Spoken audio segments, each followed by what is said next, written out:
Hello! Today in this video, we will be talking about the future of microbes in cosmetic products. Before we begin, these are our group members. I am Alicia, who will be doing the introduction and outro. We also have Yunjing, Keisha, Melissa, and Zara, who will be talking in other segments of the video. Before the introduction of Perkin's synthetic dyes in 1856, natural pigments were the sole source of color that were widely used in large industries such as agriculture, medicines, food, and cosmetics. Pigments were used to create inks, color leather, fur, and natural fibers such as wool, cotton, and silk. However, due to the inconvenience and the high cost of using natural pigments, people started using synthetic dyes instead. As good as synthetic dyes sound, there are many regulations that restrict the production of synthetic dyes due to the product's carcinogenicity and the impact of disposing of their industrial waste in the environment. Microorganisms are a rich source of new bioactive chemicals because they give rise to high yields and productivity. Natural pigments are among the bioactive substances from microbial origin that have attracted the interest of the industry due to the increasing need for the development of novel, degradable, safe, and environmentally friendly products. They are used in cosmetics and skincare products for their beneficial biological properties, such as antimicrobial and antioxidant properties. Thus, new microbial pigments could be of consideration to the cosmetic industry as they are ideal for future cosmetics with positive health effects. In spite of that, careful investigation of the natural sources of the biopigments and colorants must be done as the skin is an important organ in the body. Our group chose this field to present on because the cosmetics industry has been rapidly growing in the 21st century despite the many controversies surrounding the chemicals used in cosmetic products. One of those controversies includes the contamination of the cosmetic products, as any cosmetic product that is good for your skin can also be a good breeding ground for microorganisms such as bacteria and fungus. While microorganisms definitely do benefit the user in some ways, they can also affect the consumer negatively in ways ranging from harmless itching of the skin to serious infection, even blindness if the product is used around the eyes. There are government organizations that regulate the production of cosmetics such as the Food and Drug Administration, or commonly known as FDA in short. However, companies are not required by the FDA to do microbiological testing on their products.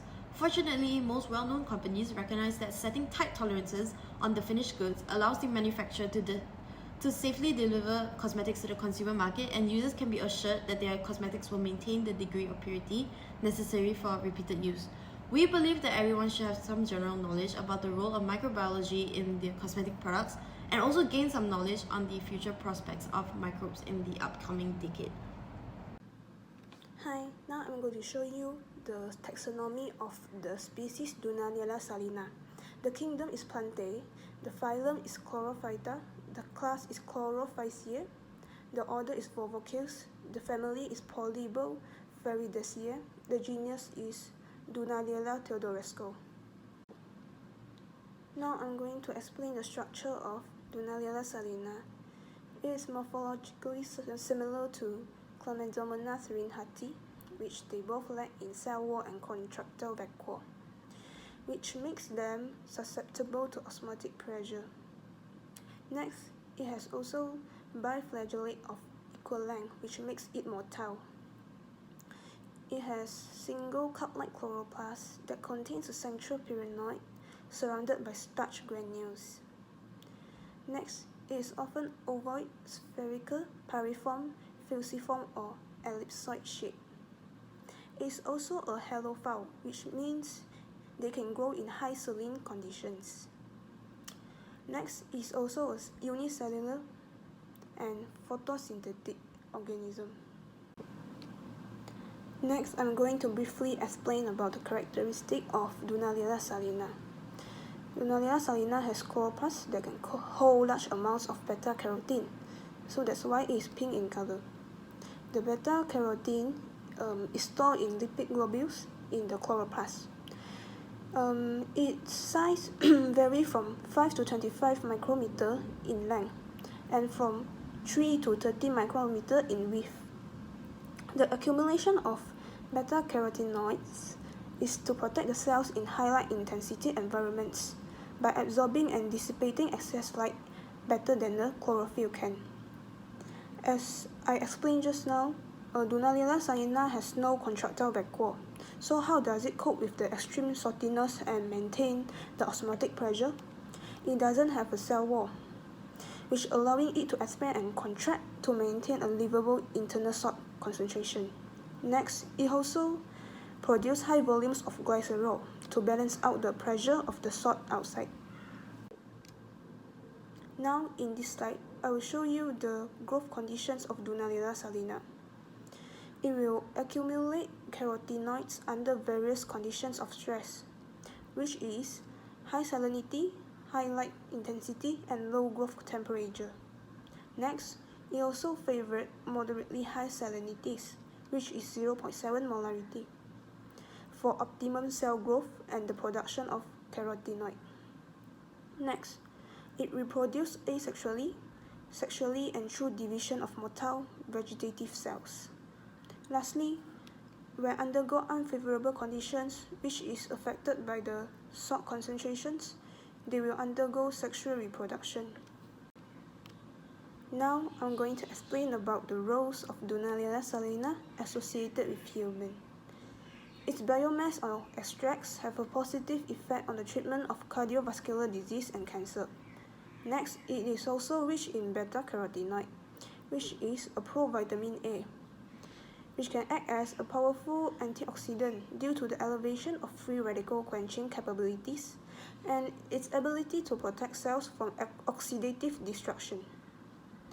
Next, the biomass as well as carotenoids in dried form is used in the food industry as additives, coloring, or supplement for humans or animals.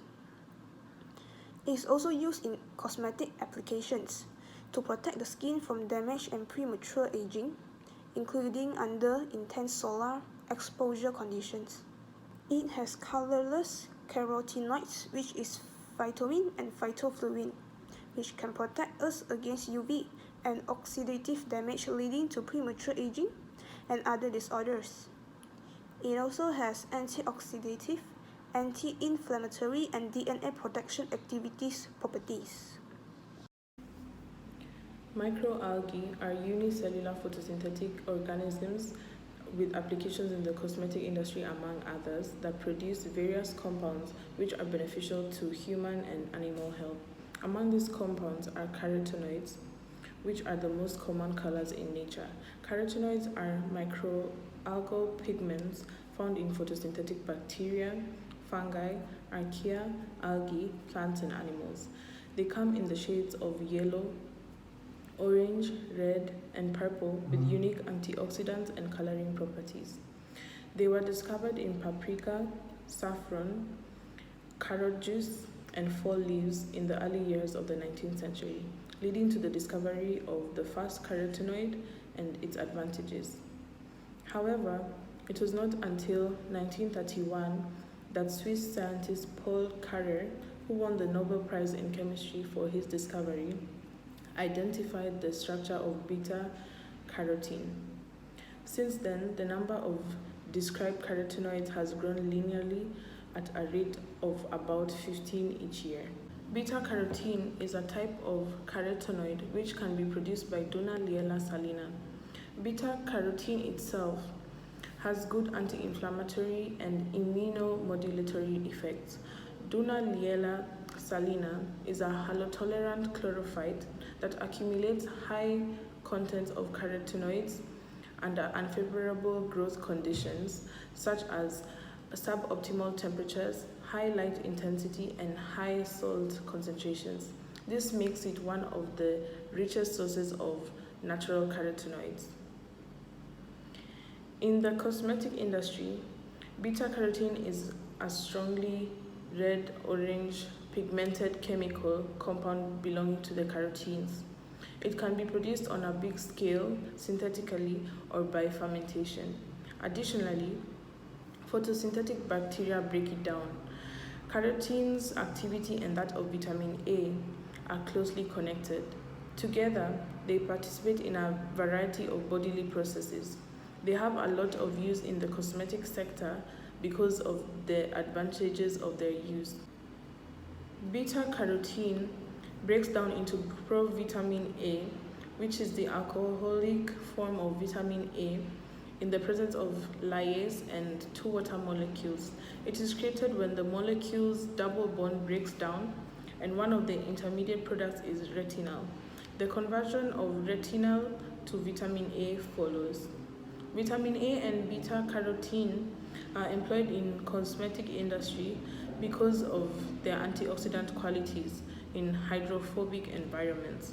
They create an antioxidant system which functions as a barrier of defense. This is a good thing since cells and tissues are pathologically damaged when the pro-oxidative equilibrium is disturbed. The mechanism of action of the microbes can be explained in 5 simple steps.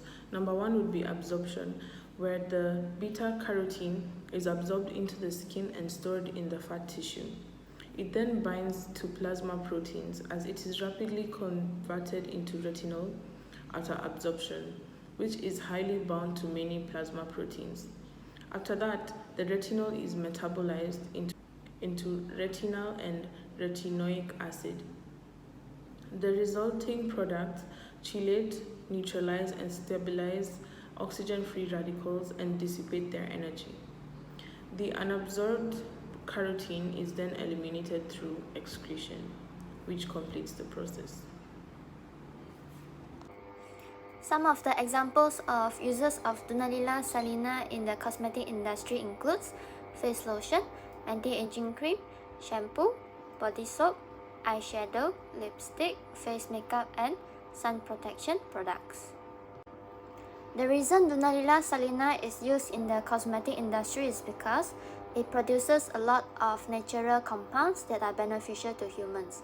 One of them is beta-carotene, which is an antioxidant that reduces the production of radicals and lessens skin photo damage. It is also a precursor of vitamin A, which speeds up healing, prevents breakouts, supports the skin immune system, and promotes natural moisturizing that hydrates the skin.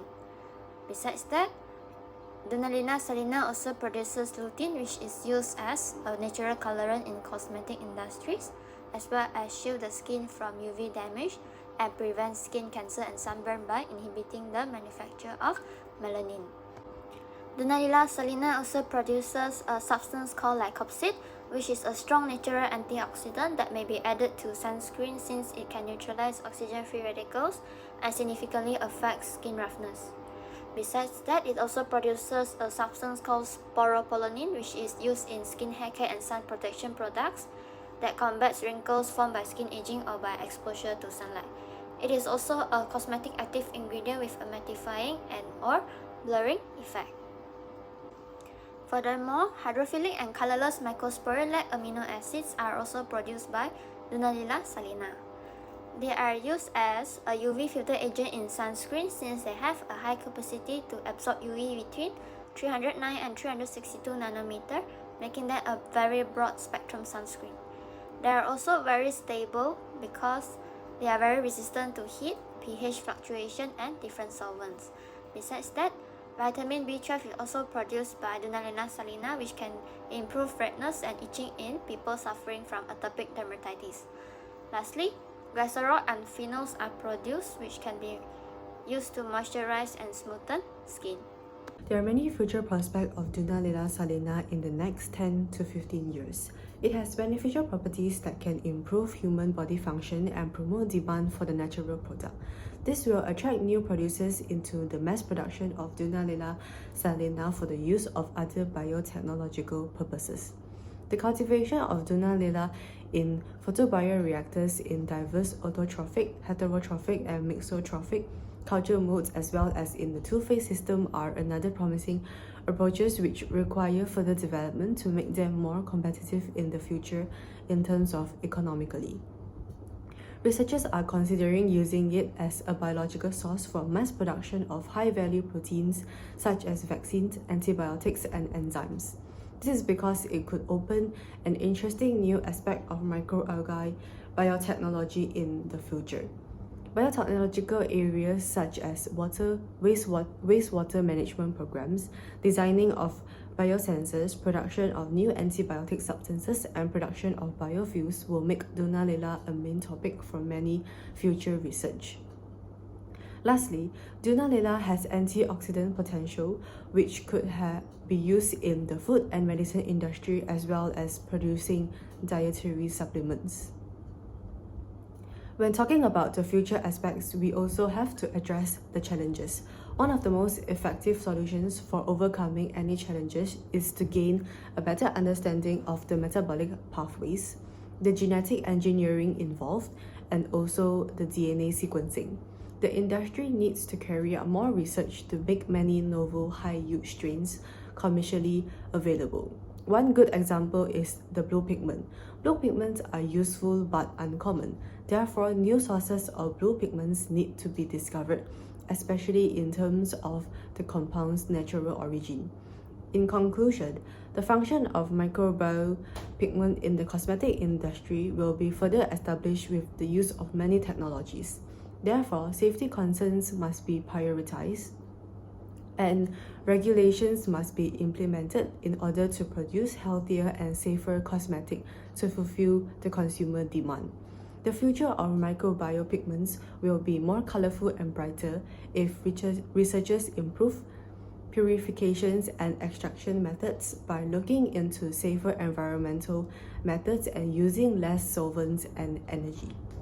We've reached the end of our presentation. Please allow me some time to conclude the main points our group is trying to get across from this video. From this presentation, we learned that the DUNALIELLA SALINA is a type of microbe commonly used in the cosmetics industry due to its wide range of uses. The unicellular microbe can be found in your face, lotion, and lipstick as it acts as an antioxidant and colorant. Not only that, but it also can be used as a sunscreen that prevents skin cancer. It is used as it produces all sorts of beneficial pigments such as beta-carotene, lutein, and even vitamins such as vitamin B12 that helps with redness. DUNALIELLA SALINA will surely be used more widespread in the future due to its high-value protein production. It is evident that understanding the role of microbes in cosmetics is crucial for both manufacturers and consumers. By recognizing their potential benefits and risks, we can make informed decisions and ensure the safety and efficacy of the products we choose. As consumers, we should remain vigilant about the quality and hygiene of cosmetic products. Reading labels, checking for preservatives, and understanding the significance of expiration dates are all steps we can take to protect ourselves from potential microbial hazards. For manufacturers, it is essential to adhere to rigorous quality control measures and develop innovative strategies to maintain the microbiological safety of their products. Embracing emerging technologies and scientific advancements can help create safer and more sustainable cosmetic formulations that will drive the development for safer, more effective, and environmentally friendly products, benefiting both our health and the planet. Remember, microbes are a natural and diverse part of our world, and when properly managed, they can bring numerous advantages to cosmetic formulations.